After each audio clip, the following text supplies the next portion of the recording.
Hey,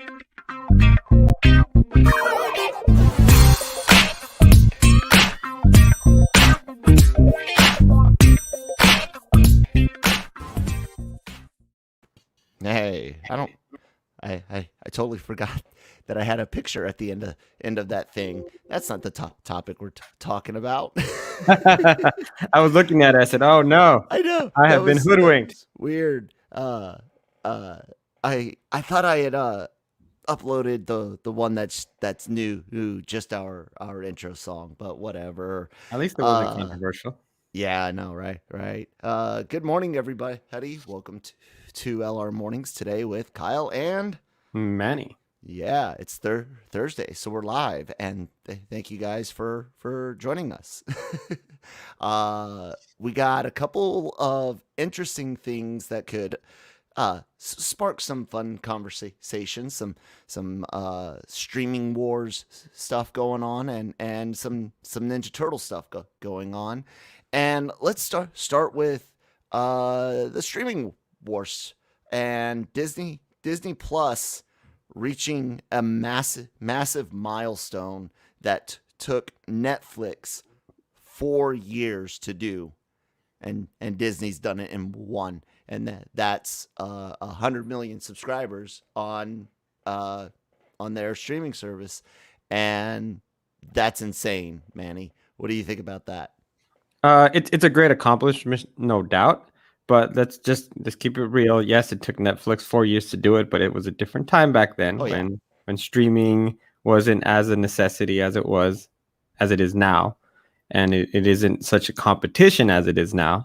With that said, I feel like Disney really, well, it's not 100% their fault that they ran into a pandemic, but a lot of their original content and things like that really kind of dragged out for last year, and for a minute it seemed like, well, is The Mandalorian, is that it?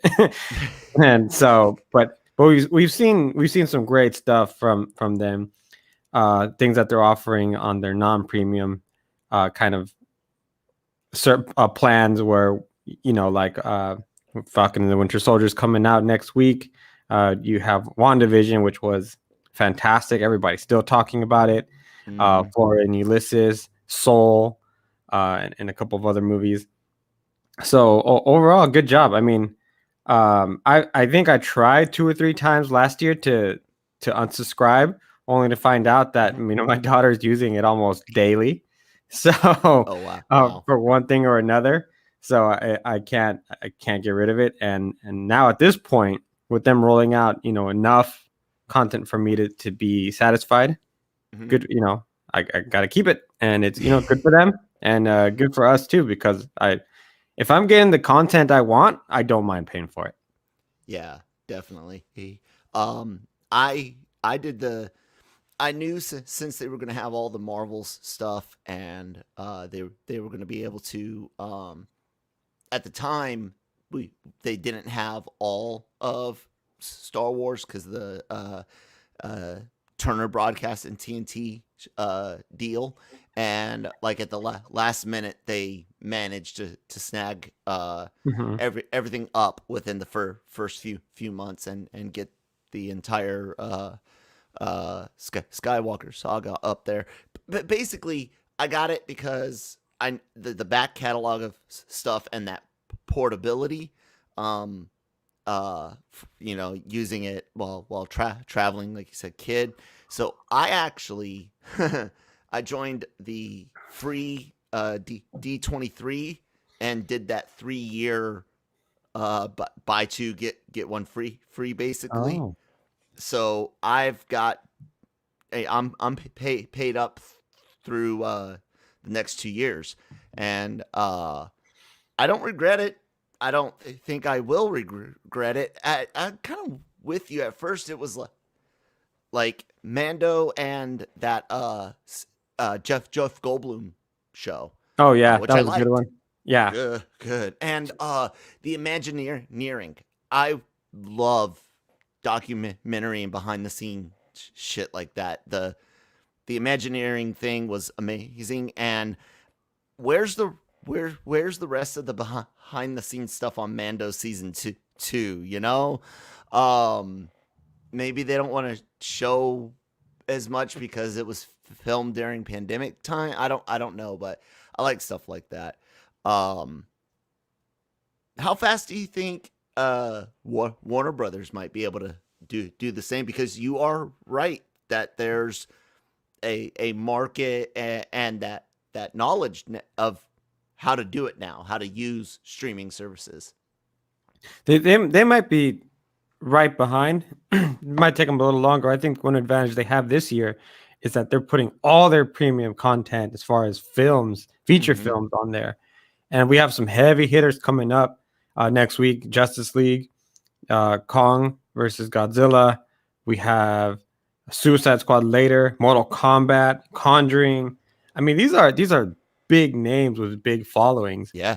And then I'm not sure if it's this year. I think it's later this year. Titans is gonna drop, and it's not a giant following, but it is enough where it can cause a significant bump. But these people probably already have it.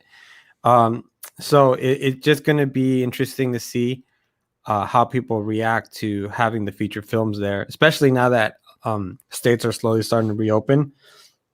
And I think right now there's an itch to go out, not stay in. Yes. So that will be an interesting thing to monitor.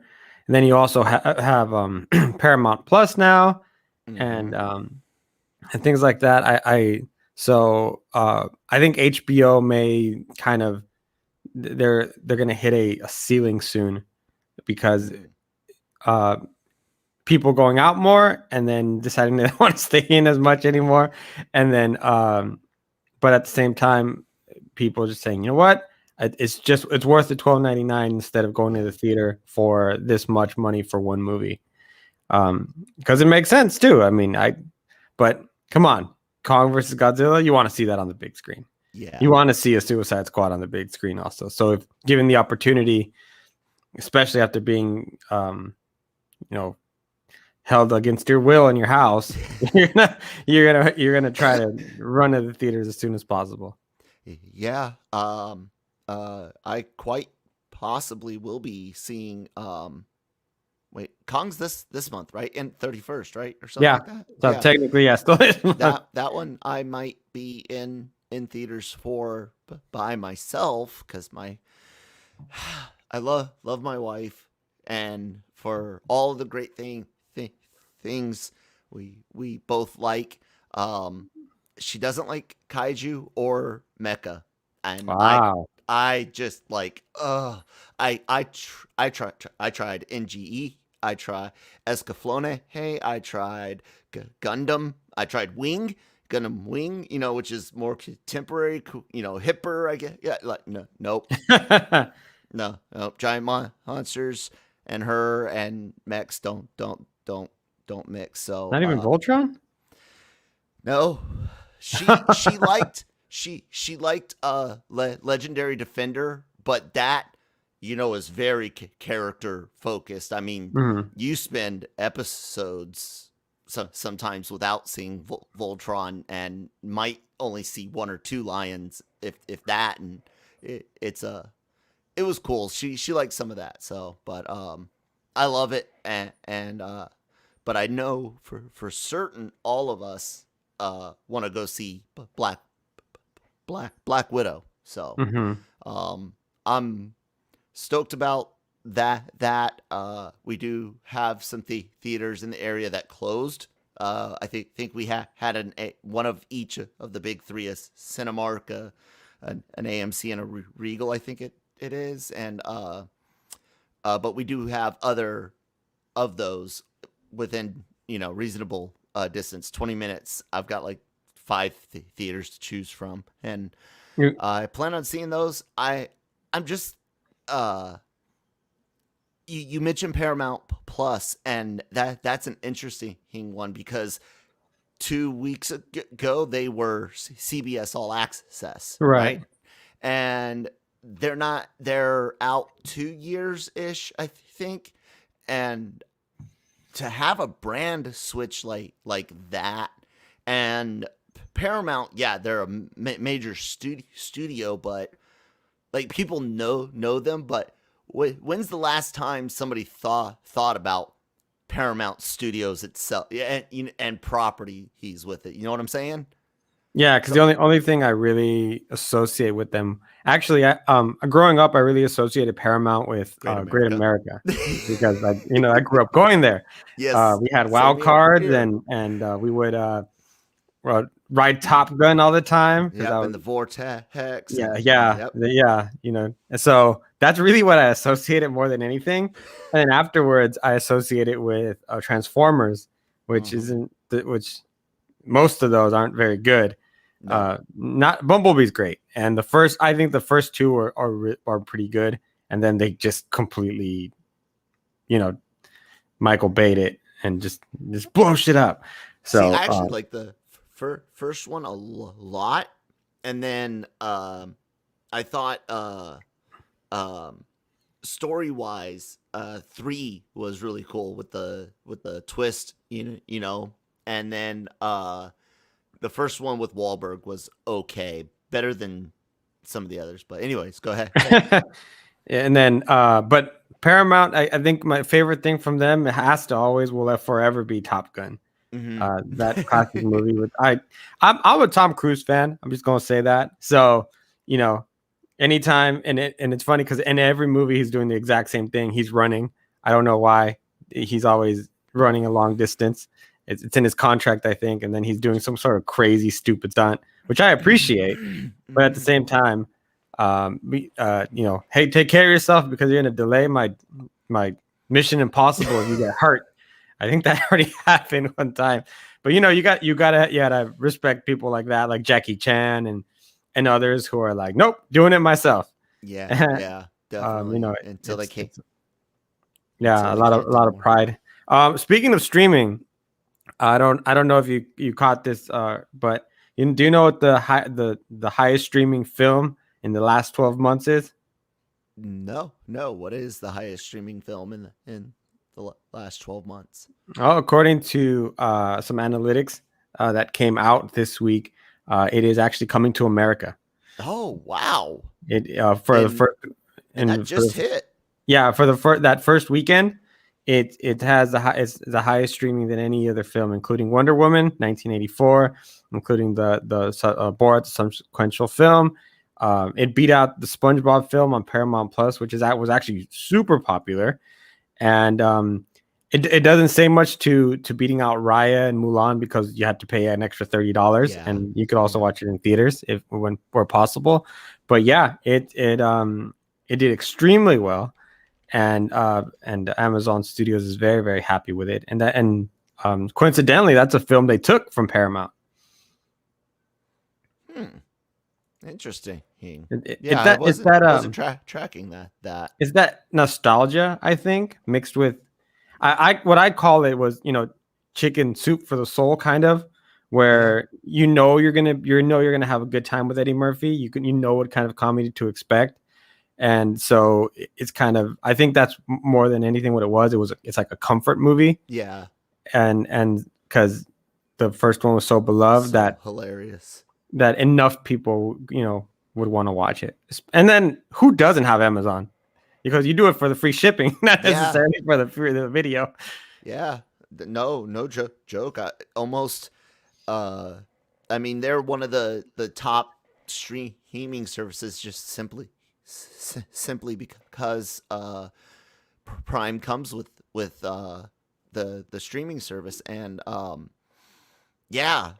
Coming to America is one of my wife's favorite movies. I love 80s Eddie Murphy. I like Dan Aykroyd, so him and Murphy in Trading Places is one of my all-time favorites. And love Beverly Hills Cop. It's such a funny movie, man. And anyways, it was kind of sad to see him go through some rough patches, movie wise, in the 90s and 2000s. But it's cool to see it doing well. I know Kevin Smith said he loved it. I think Mark Bernard and they were talking on Fat Man Beyond this week or last week about it. he had some minor issues with it because they kind of flip things on their head a bit as far as the who's out of their element. Instead of the African king being out of his element in New York, you got the New Yorker out of their element in Africa, apparently, or something. But anyways, I want to see it. Just haven't gotten around to it. Waiting on Christine to feel better and check that one out because, like I said, she's a big fan of the original. I'll be honest. For me and a couple of other of the interviewers at LRM, we didn't really. It had some funny moments, but overall, I personally found it kind of boring at times. It tries very, very hard to make sure it hits all the nostalgic points that I feel like it misses very, very good opportunities for a great story. Yeah. So that's my consensus of it. I was happy to see it. I'm happy that other people are enjoying it. When I say I don't like something and I review it a certain way, I'm never trying to discourage people to watch it. I'm just giving my opinion on it. If another person enjoys a property that I didn't, I'm happy for them. Yeah, absolutely. You mentioned Raya, and I know we're getting a little bit away from Disney's 100 million subscribers topic a bit, but it took in 8 million domestic over its first weekend. Nothing to like sing home about, even at a worst of times it seems. But Tom and Jerry took in 6 on its first weekend apparently. So Raya holds the top spot as far as movies released this year that hit theaters and the streaming side of things. But I had this theory that Black Widow will actually be the first to kind of knock it out of the park. I know New York theaters are opening up 30% capacity, I think, but most of California's staying closed, I believe, with some limited stuff. Am I right? Well, as of right now, we don't have theaters open. No theaters. The only thing that they're considering at this point, well, drive-ins have always stayed open. But I know that just kind of in comparison is we're gonna have some sort of outdoor stadiums open now for like baseball at some capacities. Texas, on the other hand, the Texas Rangers full capacity. So shout out to them and have a great time and do not get sick. But it really does speak to I think it's still to the topic thing that Raya is doing well in theaters, but at the same time I was reading that there's certain groups that are very worried about the idea of Disney doing that co-release, because they're going to realize that by getting $30 from a movie, they don't have to split it with anyone. And that it might set a precedent for the future. And you never know. This could be one of those cases where things start to flip, especially if it continues to do well like that. And so, I mean, you were saying that 3 theaters shut down completely in your area? Yeah, their leases up and they pulled out. They're like, yeah, we're done, but we're over. Like I said, even after the one closest to us, that was one of the ones within 20 minutes, I still have like 5 other theaters to choose from. So, including a what do they call the small IMAXs? There's like some derogatory term for like a FOMAX or something like that. I don't know. We got something like we got one of those. It's not the big IMAX. It's like the mini IMAX. see in our area, the Regal Cinema in the big theater in Fresno, they announced that they're going to be doing all kinds of upgrades at the theater. They announced that they've already added the I think it's like a 4D room where the chairs move and everything.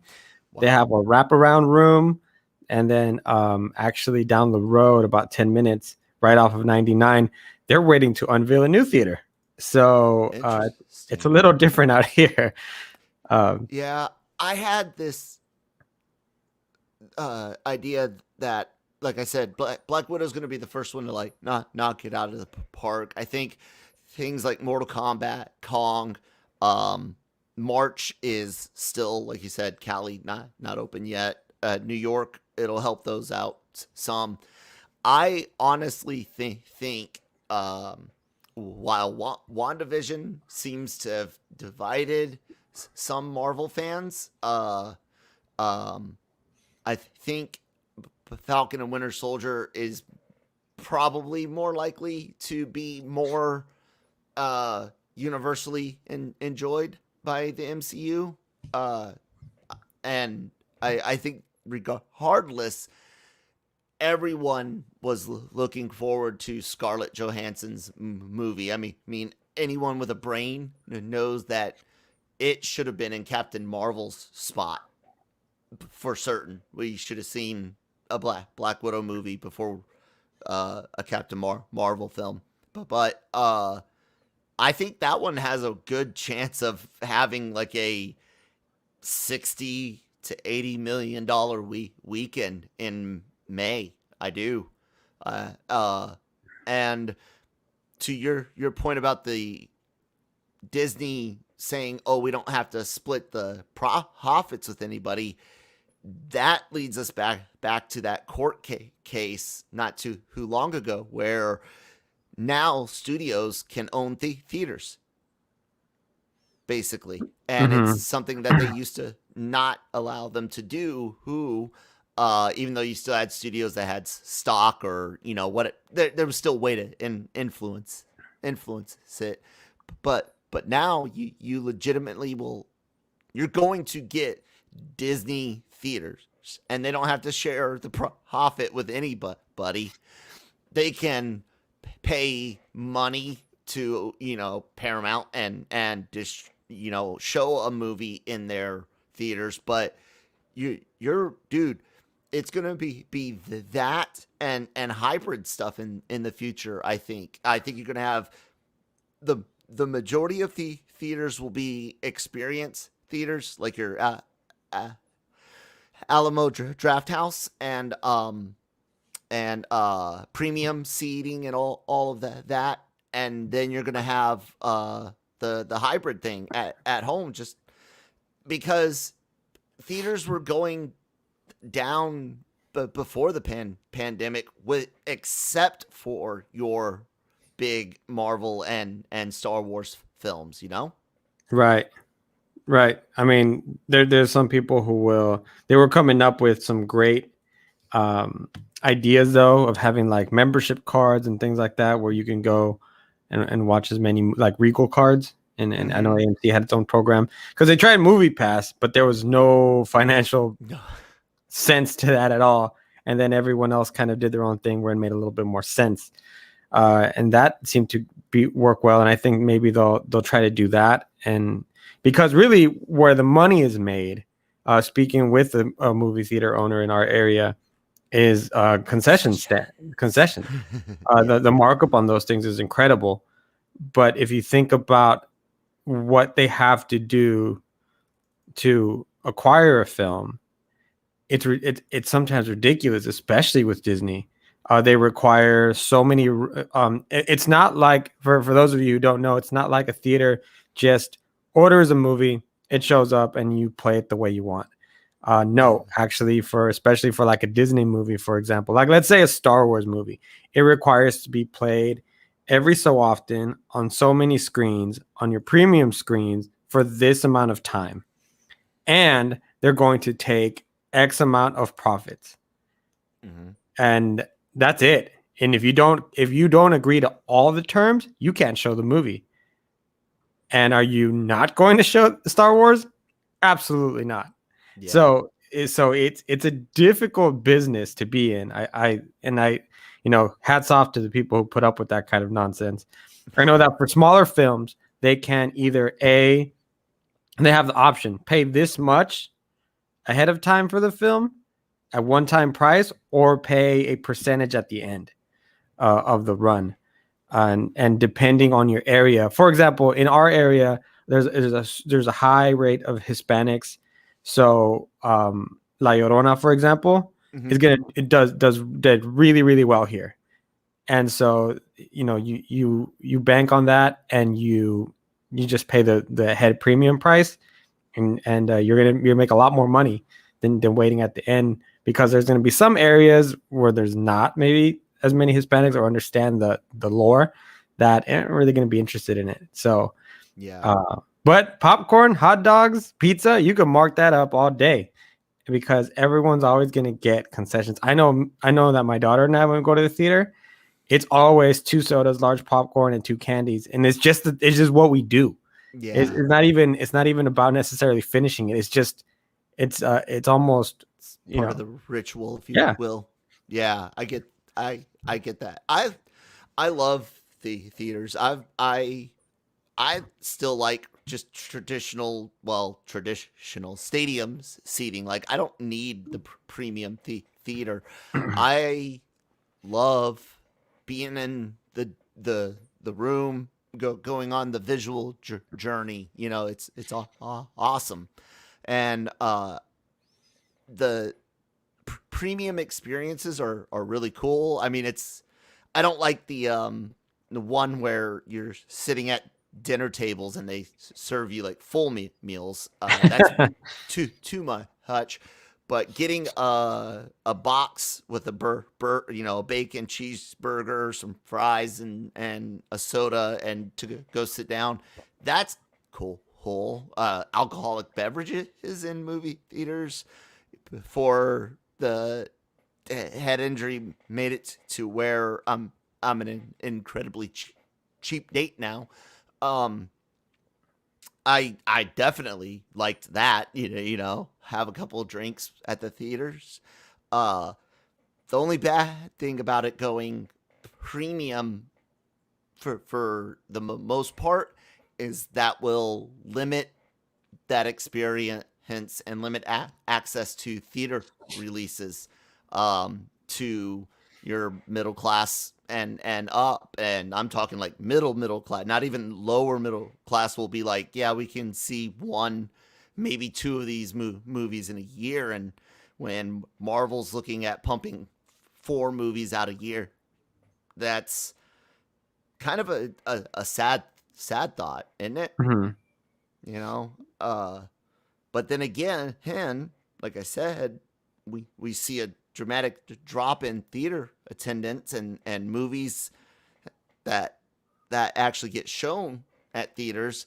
So if we did that right now, basically, is it already, besides the pandemic, the people that want to go to the theaters are going? And if you did that switch, it really wouldn't affect too many. I mean, what do you think? No, I agree. I know that my girlfriend, for example, one of my best friends, both of them right before the pandemic, they're still movie theater people. They're going to theaters like at 11 a.m. to watch a film, sometimes in a in a room by themselves. Yeah. Because they enjoy the experience of watching the film on the big screen, the way a director intended. Because a lot and you're right, unless you're doing it that way, you're picking 2 or 3 movies a year that you're going to watch, and you miss out on an array of fantastic independent films sometimes, or maybe just lesser films that you're not going to afford the 15 whatever your movie theater price is. Yeah. And so the people who want to go to theaters were already those people, and then you had your Marvel people, your Star Wars people, big tent pole people. But I think that it was already happening, and post pandemic, you'll see that divide a little bit more, and then because of that, studios in general are going to have to capitalize on the people staying home and continue to use their streaming services now as a place of leverage, especially now because everybody has their own. And then it's easy. And then if you don't have one, it's real easy to sell it to Amazon or to Netflix, who are looking for that kind of content. So it's going to be a very interesting story to continue to follow the rest of 2021. I agree. It's funny mentioning Netflix and speaking on this whole streaming wars thing. I realized how little Netflix I watch these days recently. When I went on and I was like, no, don't want to watch it. Already watched it. Don't want to watch it again. No, don't want to watch it.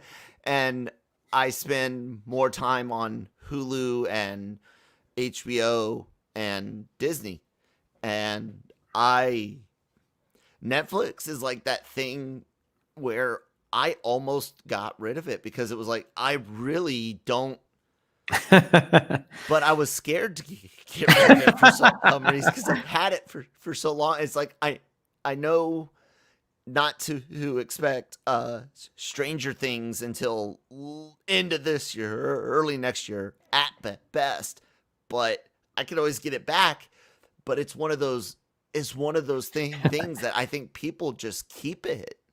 They really haven't seen that big of a drop, even though their business model was actually terrible. They leased everything. They made almost no money on merchandise. Even things that were Netflix exclusive weren't owned by them. Right. And yeah, it's weird. Do you keep them around? Do you actually watch a lot on there? I mean, actually, right now I'm going through New Girl. I had never seen it before, right? And I was looking for another show, and my girlfriend very, very generously recommended New Girl, and I think I'm through almost the first season, and I'm so hooked. So it's on Netflix, but again, it's not their original content. Yeah. The other thing about Netflix that I actually am enjoying very, very much is their international content. That is true. My wife's gotten a big kick out of a lot of Korean and other Asian content. I've been shows that I'm watching, like the scary movies on there and thrillers and things like that. I'm watching them I start them in English, and then I'm like, wait a minute, what's the original language? And then it's Spanish. It's so I change it. What the biggest one I think is a Money Heist, and in Spanish the original name is Casa de Papel, which will be releasing its final season very soon. Fantastic! I'm watching so much Spanish films and TV shows that I'm like, man, Spanish TV is great. Like I gotta watch more Spanish TV because they have some really good stuff, and I am grateful that Netflix offers that kind of international things and some French things too. I think they had like another like a heist movie that was done really, really well, and so it's funny, I'm watching more of the international stuff than I necessarily am watching the but and then again their murder mystery documentaries are also fun. Yeah. I didn't think about what you were saying because I noticed that a lot of foreign stuff and I'm wondering if Netflix kind of saw some writing on the wall and started grabbing up some niche stuff, and they're like, yeah, maybe we can't provide The Mandalorian every year, but we can get you Stranger Things every 2 years for another 2 seasons. And then but if you're into foreign films or you're speak a different language natively or originally, or just learned another language and want to enjoy content in that language you learned. That is a really smart idea on their behalf. That's way different than watching. Yeah, sure. I learn Italian. I can watch in game in Italian, but why not go watch an Argento horror film in Italian? you know, Yeah. So I like that idea, and that, dude, that might be Netflix's saving grace right there. Well, I mean, it's a different flavor because everyone's giving you just you keep getting fed, just American content, which there's nothing wrong with. That's not what I'm trying to say. America. But a different flavor, a different viewpoint, different taste of cinema, And if that's what you like, if you're a big movie buff, TV shows, you want a different perspective. You want to see something in a different viewpoint, even if at the end you don't like it. Now you don't like it, and you have a reference point. So Netflix has always been ahead of the game, and unfortunately now everybody else is caught up, and they had to make the changes. They invested so much money in original content the last few years, but you're right. Besides that kind of stuff, not too much. I mean, then again, they've had some very, very big hits with Bridgerton, with Queen's Gambit, and some other series and shows and movies that they put. Power, they kind of didn't work out. So I'm still waiting for Bright 2. I know a lot of people don't like. Me too. Didn't like that first really one, and I'm like, I don't understand why. This movie was great.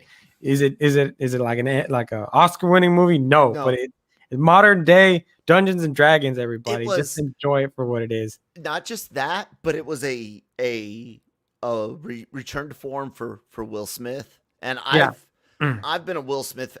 I fucking like the Legend of Bagger Vance because I love that movie. I hate it when that movie's on television or something because I have to sit and watch the rest of it. No, I 100% agree with you. I think he has been. I think he's been cheated out of 3 Oscars for certain. At least 1 supporting and 2 leads. And I swear on my life, his performance in I Am Legend was phenomenal. Yes. And Forrest Whitaker, fucking genius. His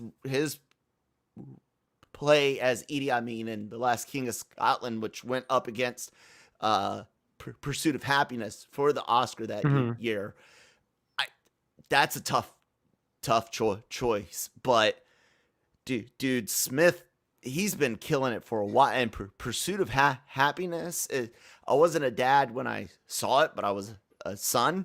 And I'm a father now, and that that's a damn good movie. Will Smith, that's it's interesting because they interviewed the actual kid for that, and he said growing up he just remembered moving a lot. He didn't know about the struggles, and I think that part of it, and then watching the movie again, really hit me because sometimes and now you can obviously relate as a parent. You do things for your kids. You're struggling, and sometimes, I remember being in tears. But I'm telling you one thing: my daughter never got to see that. Yeah. She never got to see those dark moments when I was like flat broke. Yeah. But what she asked for, she and that she needed, and I can get for her. She got it. But it's. I think I 100% agree with you. I really felt like he should have got a lot more for that movie because it was done so well. So well. I still can't figure out a damn Rubik's Cube though. My son got into watching Speed Cube videos on YouTube. Oh my, these kids, man, that have memorized hundreds of thousands of combinations to where they're literally like, okay, I see these 9 colors here, these 9 colors there, these 9 colors there. I can solve it in 8 seconds. Ready, go. And then you're just yeah, pretty much freaking nerds. You start like all of a sudden you start being a bully just because you can't. Yeah, freaking nerds. You guys have no lives. Take this cube and don't punch kids with Rubik's cubes. No, actually you're supposed to encourage them because they're doing great. Yes, it's very, very cool. And there actually is a good documentary about an autistic kid that did speed cubing. I was just going to mention that. I think that was a beautiful documentary, actually. It's really showing how something like that can change somebody's life. It was the Wizard in real life. Mm-hmm. You know, you remember the movie with Fred Savage? And the Nintendo, the autistic kid, they didn't know that's what it was back then. But yeah, that's kind of what it was like in real life. Speaking of nerd stuff, we can definitely talk about nerd stuff's all we talk about. What are you talking about? I can kind of hear myself on your end, by the way. I don't know what happened, but this game, Shredder's Revenge, is a riff on the old Ninja Turtles arcade games that we all loved. You know, the original one, which got ported over as TMNT 2, the arcade game. And then we got the best with Teenage Mutant Ninja Turtles in Time. And then these turtles go away. Our classic 80s tunes. And this trailer comes out yesterday. I got no context. I just see Teenage Mutant Ninja Turtles Shredder's Revenge trailer, and it's the old theme song. I'm out of my mind with excitement. Like, a lot of the voice cast is still around. I know James Avery passed. He played Shredder, Uncle Phil from who needs six ways to, or 6 degrees to Kevin Bacon? You could do a Will Smith. But Kevin Michael Richardson, who did Shredder's voice for the 2012 series, is also a very deep, similar bassy voice. And why not? You know, he's been Shredder before. And instead of getting the reveal that I was getting a new movie featuring these turtles, it was a fucking 16-bit looking game, man. How do you feel about seeing this? Because I like Turtles in Time, and I got the PlayStation Network like updated version, which is just, you know, updated graphics. That's it, and it's the regular game. Are you cool to return to this type of arcade style? And were you disappointed this isn't a movie? And do you want it to be a movie now? Because I already like tweeted out, and like I'm like, dude, get on this, Nickelodeon. You know, when I saw the trailer, the theme song hit, and I like turned into some like anime character with giant eyes and, you know, big giant smile, because all of a sudden I was a little kid again. Sparkles. I was just a little kid again, like getting super excited. And I was trying to figure out what it was. And I was like, what we're getting a TV, is like an animated show, but with the kind of classic look. And then all of a sudden I was like, wait, are they just doing like a trick? No, this is a new game. And then my childhood came back again even further and took me to the arcade, you know, sitting, you know, at one console with 3 other friends, just button mashing and making sure everybody had quarters in their pockets to make sure that we can get through this game. Fighting over pizzas. So I'm excited, man. I hope, and I'm pretty sure it will, but seems like a perfect game for the Switch. As you just kind of play it with I know I'm looking forward to playing this with my daughter and my girlfriend, because this is right up our alley. Right now, my girlfriend and I, we were just talking about it last night. We need to finish the newer version of Battletoads. Oh, and it's a frustrating but super fun game. This one's a little bit easier, of course. And then it reminded me of arcade games like The Simpsons. Yep. And other games like that you just great parts of my childhood where I was able to share that with friends. Yeah. Oh yeah. X-Men as well. So fantastic stuff. I think the last time I think I played the original one of these games was last year at a what do you call one, at a video game event at a fair that I was helping out with the company called Blue Shell here in my area. So I'm excited, and I would like to see a classic Turtles cartoon, the animation style, because I feel like, yeah, they change them, and it's for the better, of course, because it's for our times, and you have to entertain certain kids a certain way. But give me some nostalgic Turtles, and now you have Paramount Plus, and I think you can put them on there. Oh, God! And and there's going to be that group of fans, older people who are reading The Last Ronin and things like that are really going to enjoy it. So yeah, they've done two things with the classic Turtles, with the 03 series that was on Fox Kids, and the 2012 series. That 03 one had the Turtles Forever crossover movie where, like, you had the original Turtles, the 03 Turtles, the comic book Turtles, like they all crossed over. It was really cool. And it was a multiverse story. And then in 2012, they also did a multiverse thing and had the 2012 Turtles go be animated in 2D, while the 2D Turtles came and ended up in the 3D animated world. It was really, really cool and fun. But the idea of going back to their world, their classic world, even for a movie, just drives me insane. Like, yes, please, for the love of God, make it happen. I'm ready for it. And I'm excited for what are they called? Paramount Plus to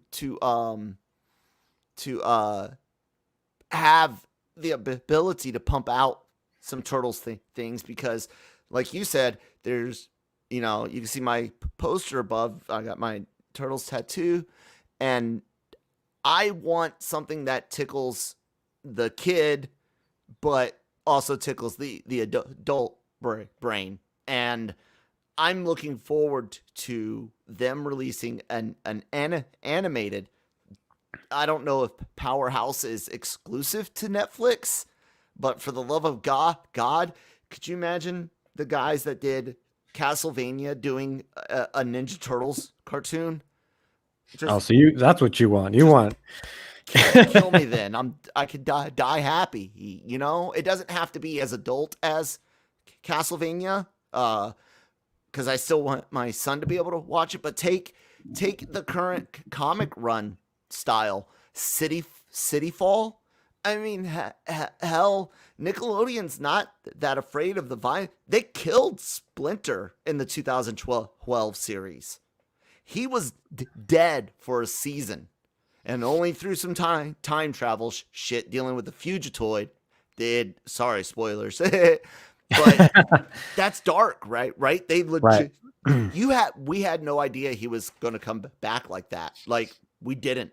Like, it was super dark, and it was betrayal by Shredder during a Triceratops invasion. It was that was epic, man. And they can do that. And then I know a lot of people are fans of the new show, but the aesthetics of that, I can't watch it. I can't. It doesn't matter how cool the story is. The aesthetics of the new one, I can't cope with at all. And then the biggest thing was Raph being the boss and Leo being half Mikey, half Leo. Didn't jive with me at all. Like, sure, maybe you could play with the leadership position if you do a story where Leo has failed or something, but to make Leo a different person, that was too far for me. Have you seen the new one at all? No, I have not actually. You're lucky. Have you you probably have seen the Turtles episode of The Toys That Made Us? Yeah, yes, absolutely. What a cool story. Great story, yeah. I was just in the comment that Turtles were supposed to be dark. So it wasn't until that they decided they wanted to make toys that it had to take a lighter tone. Yeah. Shredder was actually killed off in the first issue. Yep. So, I think it well deserves some dark animated stuff for adults, and I think that hopefully with Paramount Plus looking for that audience, they got the Star Trek, they got the Survivor, and all the CSI stuff that a lot of people love. I think if you add a collection of Turtles movies and TV shows, and then add something like that, I think it really spices it up and forces people to like, oh, I gotta get this because I gotta get my fill of Turtles, and then come out with some sideshow collectible awesome Turtles or something like that. Oh, I know you'd have them back there. Yeah, definitely. I always been a fan of the Turtles, and there's so many great variations on them. One of the absolute best, believe it or not, besides that 2012 cartoon, which I will put this out there, the 2012 cartoon is the best all-around version of the Turtles ever, from page to screen, big and small, animated, live action, 2012 series, the best.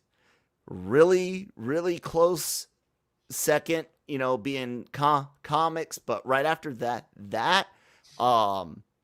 2007 movie, the CGI one, that was really, really good Turtles movie. What? I'm trying to remember the title of it. Was it just TMNT? Yeah, it was. Yeah, with the statues and everything. Mm-hmm. Yeah, that was very, very well done. I was really looking forward to a sequel. I thought that we were going to get a sequel to that. Cry and stuff. Like that's like I love the 2012 series and what they did with Karai, but since her creation in the books, we've been waiting for a really, really good movie with a Karai story, and that one gave us a little bit, and we were going to go get more, and then they made that shitty Astro Boy movie, which ruined the Turtles sequel and our shot at that Gotcha Man animated movie, which I would have been down for, because I was a Battle of the Planets fan as well. So who's your favorite turtle? For me, it's Leo and Raph. I can't really pick one because they're kind of just me split in half. Oh. If I gun to my head, yeah, Raph's a badass, and in the movie, you love his lines. When he's getting mad, he got called a freak. His interactions with Casey, cricket. No, nobody understands cricket. You got to know what a crumpet is to understand cricket. He's just got so many great lines in that 90 movie, or 91, whatever it was. But it's funny you talk about dark. I just rewatched Turtles 1 over the weekend, and that movie is darker than 2, but it's definitely lighter than the comics, because the tune was just out. The toys were just out. Everything was doing really well, so they were like, we kind of got to find a balance there. But Turtles 2 was all cartoon, and because I was still young, I loved it. But by the time Turtles 3 was coming around and I'm, reading all these more mature comics and stuff, it was starting to get a little bit grating. But like I said, there's so much that can happen. And I know Seth Rogen is supposed to still be working on a new, I think they said animated film, CGI I think animated. So, yeah. Mm-hmm. And he said he really wanted to focus on the teenage part, which is exciting. I don't want to see Teenage Mutant Ninja Weekend at Porky's. You know what I'm saying? Like, I don't want that that much of a teenage film. Not that they would show the turtles peeking at girls in showers or anything like that, but I don't want that too mature of a teenage. You know what I'm saying? Yeah, I understand. Focus on them being teenagers, not what a teenage movie is. That, I think that's what I'm trying to get at. Because that's what works for Spider-Man, right? Us being able to relate to what high school is like. You know what I want this time around when they do an animated film? I need them to pair up with some sort of pizza. Because if there's one pizza company, if there's one thing Turtles has always done is make me want pizza. Yes. The way the cheese always oozes off of their pizza when they eat it. And then, just sometimes the noises that they make as they eat the pizza, I'm like, oh man, if there's something I love, man, in life, it's cheese. And to see the way that they pick up the slice, yeah, it's always been one of the best things I have seen. I would love to see the kind of more the teenage turtles, the flawed turtles that are going to make teenager decisions, but at the end of the day, they have the help of each other and then a Splinter to kind of guide them along and make the right decisions. So I think that I think that'd be cool. My favorite turtle's always been Mikey, just because he's fun. He kind of keeps everybody light-hearted. Yep. He was probably the best part of the Batman Turtles crossover film, the animated one that they did. The comics were good. Yeah, I can't stand the animation in that movie. So there's one thing. The thing is, the Joker's used so much in things that it was like again. So it was one of the things. I do like the way some of that they did the crossovers between the villains, bulking up and turning into animals. I thought that was kind of creative. But did you read Turtles and Ghostbusters? I did not actually. I need to go back and take a look at that. That's like two of my favorite properties, and I haven't taken a look at it. Well, one second. Entertain people for a second with whatever else you love. One moment. Entertain people with whatever. What? No. Yeah. So hands down, I think that Turtles should always be around, and I'm glad that they're able to be multi-generational and able to evolve is what into I had been meaning to get whatever the kids are into. Read for a minute. Sorry about that, ladies and gentlemen. Didn't think I'd have to bring it up, but two more amazing properties. Oh yeah, that's right. I remember that. So yeah, that's again what I'm pointing out. You could do so much with the Turtles. So let's do it. Paramount Plus, former CBS All Access. Let's do it Viacom. How about that? Viacom. There, I was gonna say that. I was like, just say Viacom. Let's do it Viacom. Let's do Turtles for kids on Nickelodeon, and then Turtles for everyone with a lean towards the mature on your streaming service. And let's do a great movie where we take we hopefully can do a trilogy, and we do, like you said, the young teenaged flawed turtles that leads into the second movie with City Fall and Leo going to the foot, and then an awesome taking back of the city, Leo's redemption, and finish. Dude, could you imagine an epic trilogy like that? Like a full arc story. Oh, the things we can do. But you, ladies and gentlemen, have to do one thing. Manny and I always say this. One, go out, buy comics. I mean, even if you buy the trade, that's better than nothing. Go buy comics from your local shop or online from a local shop somewhere out there. Number two, go see movies when you can, when it's safe and you feel safe. Or pay for the movie through whatever subscription service, because if we don't pay for movies, they can't make more of them. So I want a shit ton of Ninja Turtle stuff, and I will definitely be willing to give everything its fair shot, even Michael Bay's Turtles, but they're rapping in that elevator, dude. I'm going to throw up. What? That was fun. The Shrek mutants that they are. Ugh, God, it's so bad. But anyway, I gave it a chance. It's Turtles. Of course I was going to give it a chance. The one thing you left out also is the number 3, and actually might be the most important thing in this day and age, is talk about it. Talk about it.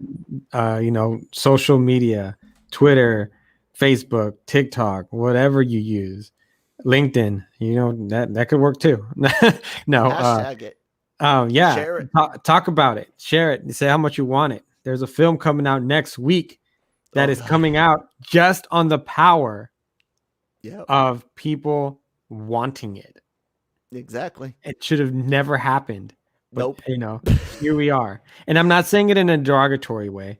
Yeah. Because usually when a feature film done, cut, boom, we're done with it. But through the power of the people, there is a movie coming out next week that is going to be changed completely, all because people wanted it, kept talking about it, kept pursuing it. And so there's now precedent to say that if you talk about something enough, somebody could listen. Sonic the Hedgehog is another perfect example of that. Yeah. So, social media, your words have a lot of power to influence studios to make different properties. So, have at it. Have at it, guys. Well, make sure you guys are checking out our website, LRMonline.com. Every day for all your entertainment news, needs, and opinions. YouTube channel where you guys are watching this. Make sure you've hit that subscribe button and hit the bell so you can be notified. We have a lot of podcasts that go up: animes, Star Wars, Marvel. LRMornings is every Monday through Friday.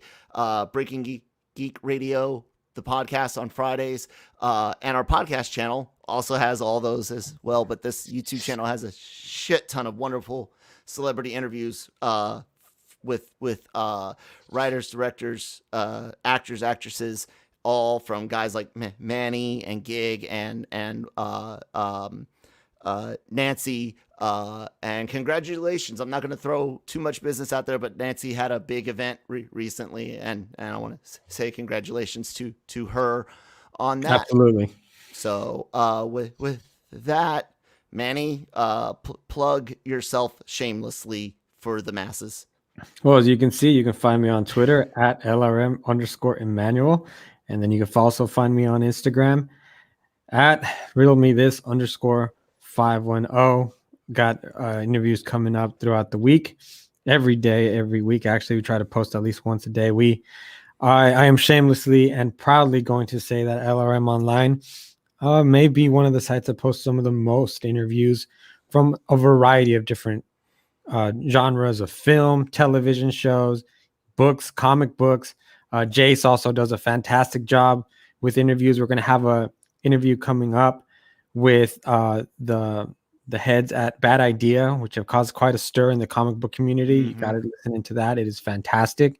And then we're going to have content for you from Justice League, Mortal Kombat, and all the big movies coming up, kind of like Kyle was saying.